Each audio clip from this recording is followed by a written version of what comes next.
X plus इसको अगर हम देखें cos 1/cos क्या होता है sec, तो ये जाएगा हमारे पास क्या sec स्क्वायर एक्स वाई हो जाएगा कि नहीं जाएगा इक्वल टू इस अगर हम इस cos स्क्वायर को ऊपर लेके जाए तो क्या हो जाएगा sec स्क्वायर एक्स, तो ये जाएगा tan x into sec square x. ठीक है ना। अब आप इजीली इस फर्स्ट इक्वेशन को और ये आपकी इक्वेशन नंबर 2 इसको आप इजीली क्या कर सकते हो कंपेयर कर सकते हो। इजीली कंपेयरिंग करोगे तो कंपेयर करने से आपको क्या मिलेगा p इक्वल टू कितना मिल जाएगा बताओ जल्दी से sec square x, p equal to मिलेगा sec स्क्वायर एक्स और q इक्वल टू क्या मिलेगा बताओ tan x into sec square x, ये मिलेगा मिलेगा कि नहीं मिलेगा। फिर इसके बाद मैंने आपको बताया था पी और क्यू की वैल्यू फाइंड करने के बाद क्या करते हैं बताओ जल्दी से क्या स्टेप लगाते हैं integrating factor IF integrating factor निकालते हैं। उसका फॉर्मूला क्या था e to the power integration p dx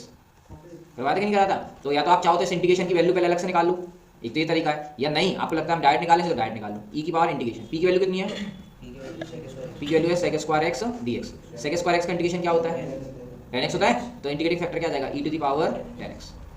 बताओ आएगा कि नहीं आएगा। तो ये आ गया e टू द पावर क्या होगा tan x। इसके बाद क्या बोला था मैंने बताओ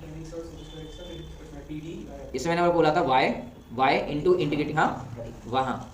तो यहाँ y into integrating factor is equals to क्या हो जाएगा इंटीग्रेशन के अंदर q का मल्टीप्लाई करोगे इंटीग्रेटिंग फैक्टर के साथ और जो भी आंसर आएगा उसका डिफरेंशिएशन करोगे with respect to x plus c। इसके आगे आप खुद से ट्राई करो। चलिए तो ये आपका आ गया होगा y into integrating factor is equals to आपका आ गया इंटीग्रेशन के अंदर q की वैल्यू क्या है q की वैल्यू आपके पास tan x into sec square x और e की इंटीग्रेटिंग फैक्टर था e की power tan x dx plus c ये आ रहा था। अब उसको ये आपके इंटीग्रेशन ठीक है इसको t मानना तो e की पावर tan x को t मानोगे तो जिसको tan x t मानते हैं उसका डिफरेंशिएशन करते हैं तो e की पावर tan x का करोगे तो क्या आएगा बताओ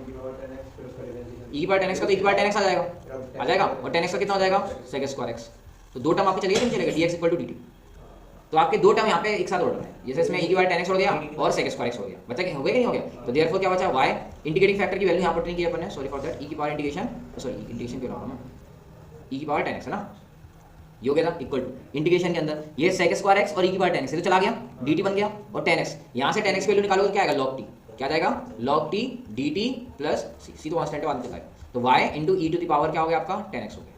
और log अब log t का इंटीग्रेशन कर दो आप किससे कर दो log t का है ना। वैसे तो आप इसमें tan x equal to t मान सकते हो उसमें कोई प्रॉब्लम नहीं है वो भी एक तरीका है बट यहाँ पे मैंने इसको इस तरीके से मान लिया वो भी तरीका है। तो log x का इंटीग्रेशन करोगे तो पता है आपको 1 क्या होता है x ब्रैकेट के अंदर 1 माइनस log x या x minus x log x है ना। तो अगर हम बात करें तो t बाहर आ जाएगा ब्रैकेट में 1 माइनस log t इस तरीके से log t का इंटीग्रेशन होता है ठीक है। तो यहाँ पे आप वैल्यूज पुट कर दोगे तो y यहाँ पे आ गया e की पावर tan x t किसको माना था हमने e की पावर tan x को तो ये आ गया e की पावर tan x ब्रैकेट में 1 माइनस log t कितना हो जाएगा हमारे पास log t कितना हो जाएगा यहाँ देखो ना अपन इस log t को अगर हम निकालेंगे ये tan x था ना तो ये जाएगा tan x और प्लस में c क्लियर डन इतना समझ में आ गया। अब क्या करो आप ये जो e की पावर tan x इससे डिवाइड हो जाएगा कि नहीं जाएगा तो यहाँ y आ जाएगा यहाँ पे क्या आ गया आपके पास y आ गया इक्वल टू ये e की पावर tan x e की पावर tan x गया तो कितना बचा 1 माइनस tan x बट इसमें तो कुछ था नहीं e की पावर tan x तो यहाँ पे क्या हो जाएगा डिवाइड में जाएगा तो डिवाइड को अगर ऊपर ले जाएंगे तो माइनस का हो जाएगा e की पावर माइनस tan x तो ये आपका आंसर आ जाएगा।